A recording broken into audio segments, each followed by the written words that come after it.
para una sección favorita de la gente.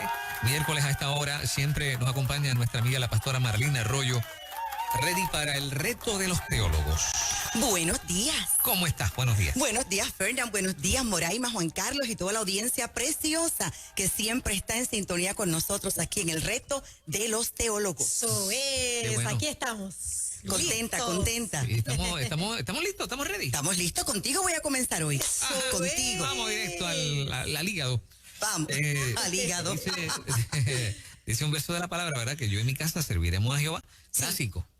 La pregunta es la siguiente. ¿Se puede declarar la salvación por gracia Ajá. sobre un familiar que no le sirve al Señor? Wow, esa pregunta está interesantísima. Todavía como que resuena esa voz valiente, esa voz valerosa de Josué cuando dijo en aquel momento determinado, ustedes decidan a quién le van a servir. Le pueden servir a los dioses de los amorreos y mencionó otros también. Pero de mi parte, yo y mi casa serviremos al Señor, a Jehová. Y todavía esa frase como que se remonta por encima del pueblo, como ocurrió en el tiempo de Josué. Y lo que está diciendo Josué es lo siguiente, para ir rápido a la respuesta, es que cada persona tiene la libertad para escoger su propio estilo de vida. Eso es lo que está diciendo Josué. Y aunque muchísimos ignoran que no son más que esclavos de una sociedad que está siendo gobernada por el príncipe de este mundo, por Satanás, bueno, pues aquí lo que Josué estaba diciendo es, ustedes pueden continuar viviendo si desean bajo esta tiranía que conduce y manipula el reino de las tinieblas. Pero yo he tomado una decisión, la decisión de que este servidor y toda mi casa le serviremos a Jehová. Y él está haciendo referencia, estamos entendiendo que estamos hablando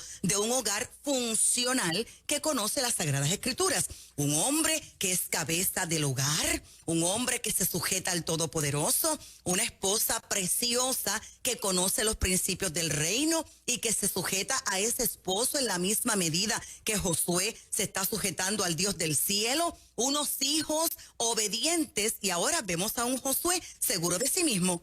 Yo le puedo asegurar algo, que no importa la decisión que ustedes tomen, mi casa y yo le serviremos al Señor. Y desde esa perspectiva, Fernán, pues sí es correcto y muy sabio declarar, porque fíjate que declarar no es otra cosa que pronunciar lo que ya está escrito, lo que dice la palabra del Señor. Declarar, ¿verdad?, la salvación sobre mi familia. Ahora bien, este verso también podríamos conectarlo con aquella experiencia cuando Pablo y Silas estaban en la cárcel y de repente el Dios Todopoderoso los saca de la prisión y un carcelero se quiere hasta suicidar porque no entendía. Y Pablo y Silas le hablan al carcelero y le dicen que serás salvo tú y tu casa. Cree en el Señor Jesucristo, serás salvo tú y tu casa. Muchos interpretan esto como una promesa general que nunca va a fallar. Sin embargo, hay que continuar leyendo, porque más adelante dice, e inmediatamente salieron a la casa de ese hombre a predicarle la palabra del Señor, y obviamente luego de la predicación, luego del testimonio, todos ellos aceptaron a Jesús y también fueron bautizados. ¿Por qué yo digo esto? Digo esto porque esto no es, como decimos en computadoras, por default, de que pues yo no hago nada y mi casa le servirá al Señor, simplemente porque yo lo declaro. No, yo tengo que predicar la palabra, yo tengo que evangelizar, yo tengo que ser responsable y diligente. Porque hay una canción de Rubén Blades, antiquísima, el Padre Antonio y su monaguillo Andrés, ¿verdad? Que con Dios conectando a uno, conectan 10. Y eso no es verdad, porque la salvación es individual. De hecho, Fernán, en la primera carta a los Corintios, deja buscarla por aquí. Primera carta a los Corintios, en el capítulo número 15, ahí el apóstol Pablo está amonestando a la iglesia de Corinto y le está diciendo, pero si nuestro mensaje es que Cristo resucitó, ¿por qué dicen algunos de ustedes que los muertos no resucitan? Y sigue regañando, y en el verso 29 dice, de otra manera, los que se bautizan por los muertos, ¿para qué lo harían? Si los muertos no resucitan, ¿para qué bautizarse por ellos, y usted puede continuar leyendo de asignación, y es que la iglesia de Corinto todavía tiene una práctica pagana.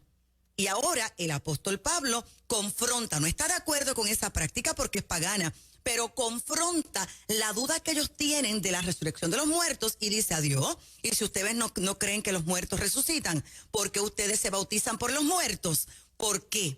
Porque esta práctica pagana era de que ellos decían: ya se murió, mi familiar ya se murió, pues déjame entonces yo declarar la salvación sobre mi familiar que amo, que ya está muerto. Es más, me voy a bautizar por él. Y esto es paganismo y esto es una práctica incorrecta. La salvación es individual. Así que para finalizar mi respuesta, lo mejor que yo puedo hacer por un familiar es, además de confesar, declarar: yo y mi casa serviremos al Señor, creo en el Señor Jesucristo, yo me aferro a esa promesa de que seré salvo yo y mi casa, salir corriendo hoy y a llevarle el mensaje de Jesucristo, porque la salvación es individual. El hecho de que yo como ministro sea salva no significa que yo diga: voy a ser negligente con mis hijas porque ellas saben, y olvidarme de que tienen que aceptar a Jesús y tener un encuentro con Él.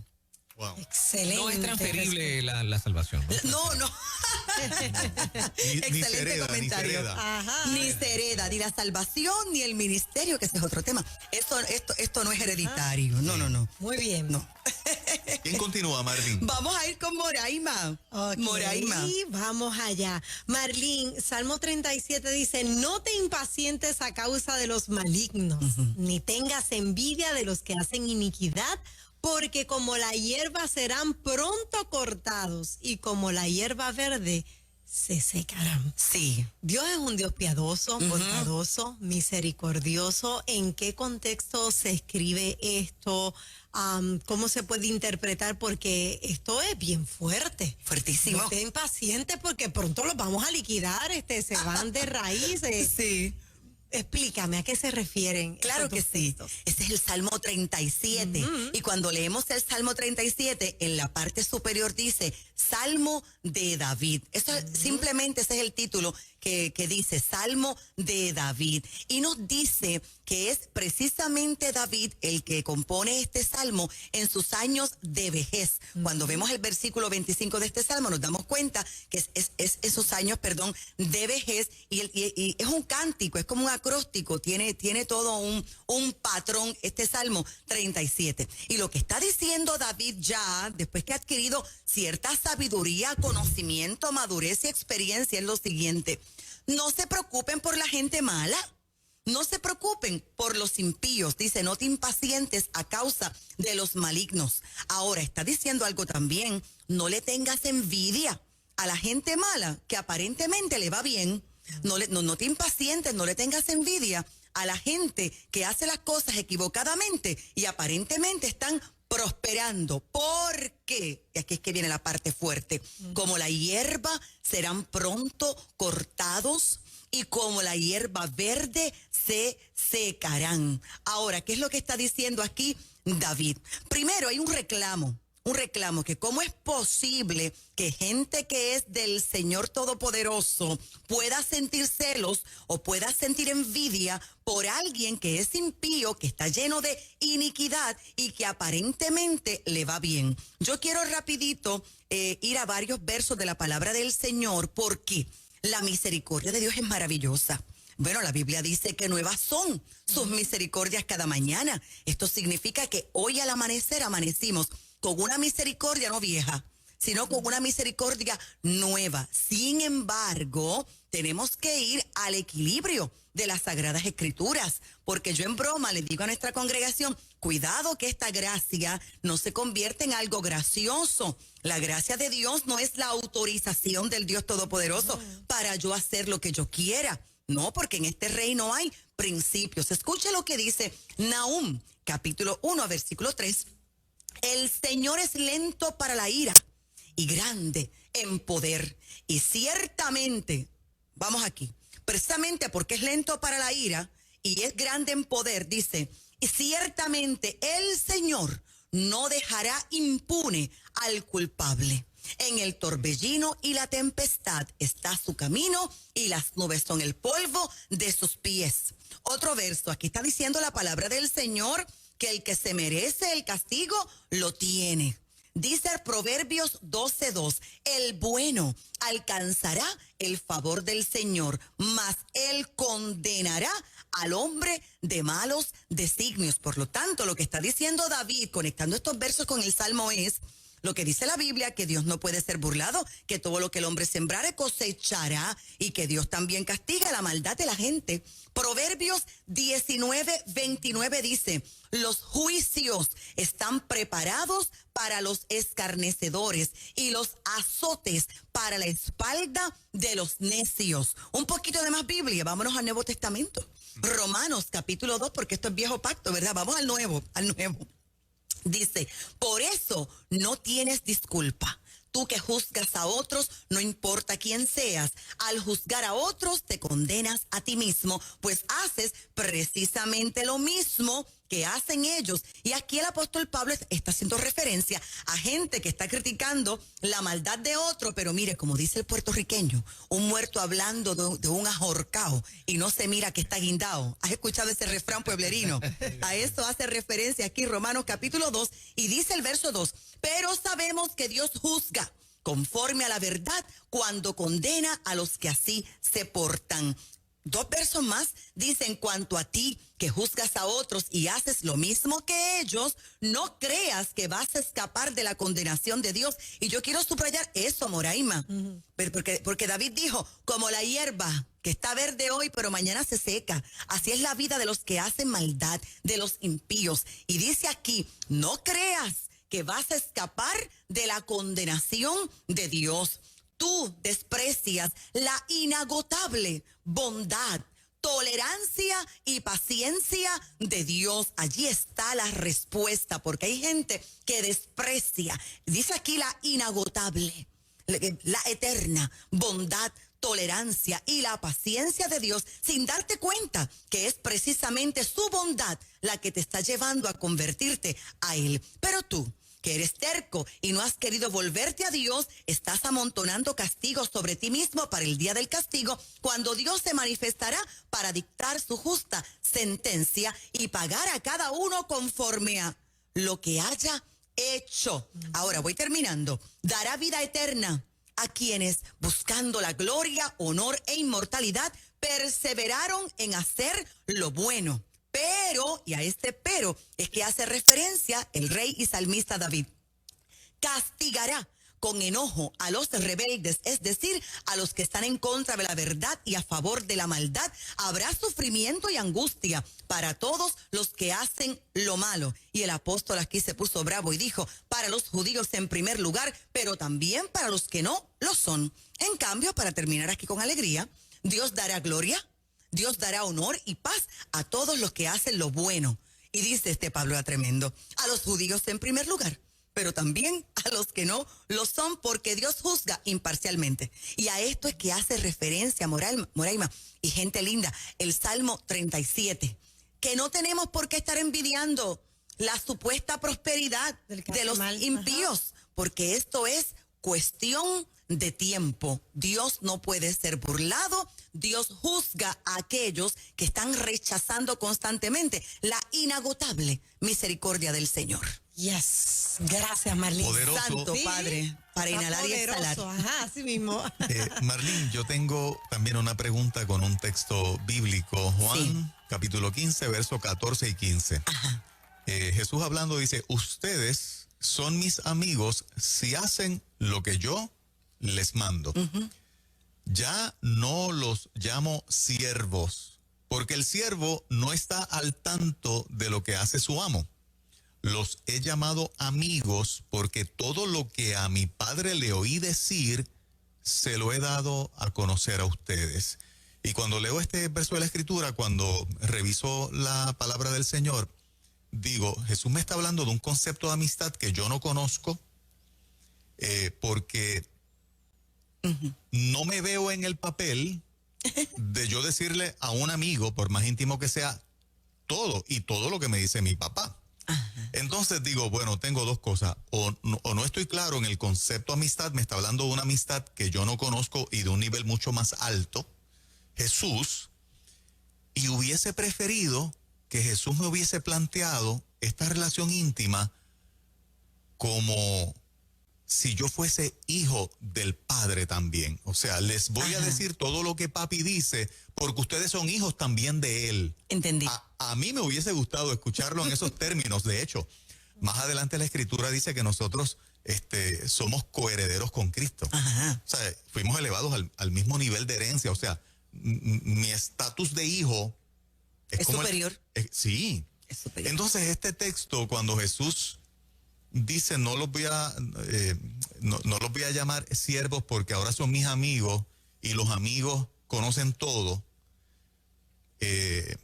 Yo no tengo claro entonces el concepto de una amistad tan profunda como la que Jesús le expresó. Como hermano. Sí, exacto. Sí, y yo opino igual que tú, ser hijo es algo muy superior a ser amigo. Por ejemplo, estamos aquí conversando y de repente yo puedo estar en vivo aquí en el reto de los teólogos y yo mirar mi teléfono y ver que un amigo o una amiga me está llamando. Yo dejo mi teléfono allí y yo digo, pues cuando yo termine mi sección yo voy y lo llamo, le respondo la llamada. Pero si es cualquiera de mis 3 hijas, yo voy a tomar el teléfono, yo voy a seguir hablando y yo voy a escribir aquí, estoy en vivo, pasó algo, llama a papá.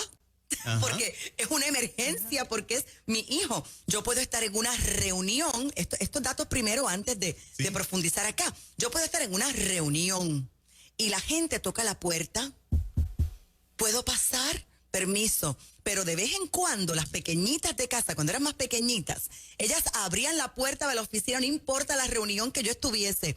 Y bendición. Y yo, permiso, distinguidos hermanos, ven acá, mi amor, cosita linda. Ella es mi bebé. Ella es mi... Uno interrumpe lo que sea por un hijo, hasta las oraciones. Sin embargo, aquí Jesús, en este momento particular, le da como un ascenso, Juan Carlos, porque le habla de servicio, de servidumbre, y le dice, pues a partir de este momento, yo no los voy a tratar ya como siervos, como esclavos. Le voy a dar un ascenso. Desde ahora los voy a llamar amigos. Ahora, a ellos no fueron los primeros que el Padre Eterno les llamó amigos. No, la Biblia habla de Abraham, que fue llamado un amigo de Dios.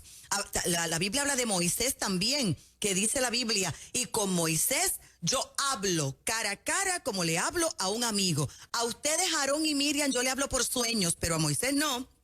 Él es mi amigo. Ahora, de todos esos amigos, el que más me conmueve a mí es el profeta Juan Bautista, porque Juan Bautista dijo, yo soy el amigo del novio, y también fue llamado amigo. Entonces, bajo esta premisa, ¿qué es esto entonces de los amigos del Señor, verdad? Porque son servidores, pero se diferencia a un servidor que no sabe nada y que simplemente obedece, a un servidor que conoce los propósitos del Dios Todopoderoso, unos servidores que cumplen su voluntad, unos servidores que están preparando, en este caso particular siglo XXI, están preparando a la iglesia para su retorno, ¿verdad? Y fíjate que un hijo, esperamos de un hijo que haga esas cosas, pero un hijo no necesariamente hace esas cosas. Por más amor, por más entregado que uno esté, Dios santo, un hijo no necesariamente hace esas cosas. Entonces, partiendo de la premisa de que Abraham fue amigo, de que Moisés fue amigo, de que Juan fue amigo, así fueron llamados, y que ahora el Señor le está diciendo a los discípulos, ya no les voy a llamar siervos, le voy a llamar amigos, le voy a revelar destino, le voy a revelar propósito, porque yo necesito que ustedes sean mis colaboradores en el reino. Entonces, tengo 5 puntos rapidito para compartir contigo. Y es que nosotros como amigos vamos a colaborar con su plan. Y esto no es fácil, colaborar con su plan. Paréntesis, Fernan, Juan Carlos, Moraima y audiencia preciosa. Y en estos tiempos, hablando bajito, que a uno le arde el corazón, a uno se le revuelve el estómago, estómago, porque a quien que ama al Dios Todopoderoso no se le revuelve el estómago al ver todas las críticas, las denuncias, al ver cómo ofenden al Espíritu Santo de Dios, al ver cómo quieren que la gente desobedezca las Sagradas Escrituras. Aquí es donde se levantan los verdaderos amigos del Señor que conocen el corazón de Dios y su propósito. A uno le dan deseos de ser como Juan y su hermano, que le dijeron a Jesús en un momento determinado: ¿quieres que ore para que baje fuego del cielo y acabe con toda esta gente? Nunca te han dado deseos como de orar así, ¿verdad? Y de repente, como eres amigo de Dios, tú reaccionas y dices: déjame abrazar el propósito y el corazón del Dios Todopoderoso, que el ministerio de Jesús es el ministerio de la reconciliación y que Él no puede orar para que lo de arriba destruya lo de abajo, porque Él vino precisamente para unir lo de arriba con lo de abajo. Y hay que ser amigo de Dios y serle fiel y serle leal para entender estas cosas. Ahora, ¿qué es un amigo? Un amigo es alguien que entiende que nuestro servicio tiene como meta que los hombres cada día estén más cerca de Dios y que en días buenos y en días malos tienen que quedarse en la cercanía y en la presencia del Dios Todopoderoso. Explicarle a la gente el corazón de Jesús, que la bendición de Dios no es que estemos ricos, que la bendición no es precisamente que estemos sanos, sino que la bendición es estar llenos de su presencia, estar cerca de Él. Y esto trae paz a nuestro corazón. Número 2. Que un amigo se ocupa de que esta fe en Jesucristo sea cada vez más predicada y cada vez más firme en el corazón de la gente. Y que nuestro servicio, porque fíjate que Jesús le habló, ya no le llamaré siervos, sino amigos, pero no es que dejan de ser siervos, es que siguen siendo gente al servicio del Señor, pero que son amigos también. Y que un amigo muestra a Jesucristo a los hermanos, a las hermanas, para que lo conozcan cada vez mejor, que entiendan cada día mejor que Dios los ama. Número 3. Que un amigo, como lo hizo el profeta Juan, ayuda al Espíritu Santo a preparar la novia. Fíjate que Juan dijo: yo soy el amigo del novio y yo no me voy a retirar de aquí como el novio en una boda hasta escuchar la voz de mi Señor, la voz de regocijo de mi Señor. Juan está diciendo: aquí me quedo hasta preparar la novia. Y eso hacen los amigos. Los amigos dicen: yo no voy a renunciar, yo no voy a claudicar, yo me voy a quedar aquí hasta ver preparada la novia del Señor. ¿Y qué es eso? Que la novia debe estar formada por almas, mentes, corazones que amen al Dios del cielo. Lo próximo, rapidito, entender que nosotros tenemos que llevar un pueblo, creyentes que creen en Él, creyentes que lo aman, a que le sirvan de la misma forma que nosotros le estamos sirviendo a otros. Amar al prójimo, amar a los enemigos como le enseñó Jesús. Y entender que esta es nuestra misión. Entender también lo siguiente: que nosotros no estamos exentos de tentaciones, claro que no, pero es que venga una tentación, un momento difícil, un problema, no significa que Dios nos haya olvidado, porque Él es nuestro amigo, sino que Dios sigue ocupándose de que cada día nos acerquemos a Él, cada día más y más y más. Y básicamente fue lo que Jesús le quiso decir a los discípulos. Hasta hoy, ustedes han obedecido, hasta hoy como siervos sin entender nada, pero a partir de hoy, no les llamaré siervos, serán mis amigos. Yo les voy a revelar mi propósito. Yo les voy a revelar por qué tienen que hacer estas cosas. Yo les voy a revelar mi corazón. Y termino con Proverbios 18:24 que dice: hay amigos que llevan a la ruina. Claro, los amigos de la gente del mundo, porque los espíritus se atraen. Pero hay amigos más fieles que un hermano. Ahora, son diferentes tipos de relación. Siervos, amigos. Está la novia del Señor, la esposa del Señor, que es mucho más íntimo, y todos somos hijos del Padre Eterno. Aleluya. Wow, qué lindo. Gracias, Marlene, por esta explicación de las 3 preguntas en el reto de los teólogos de esta semana.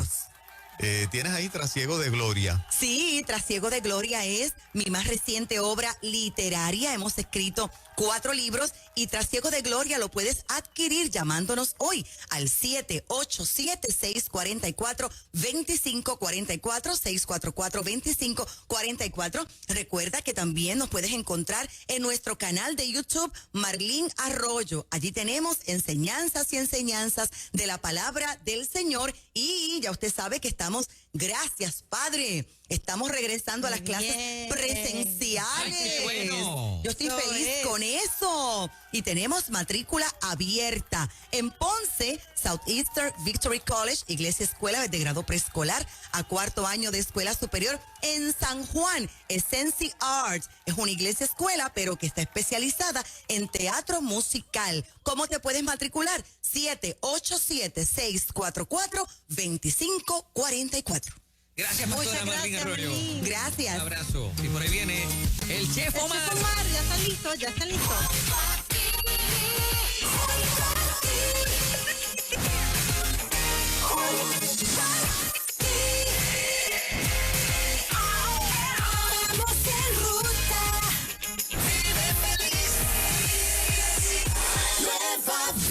Bueno, todos sabemos que algún día nuestro Dios nos llamará a su lado y seguramente aún falta mucho para eso.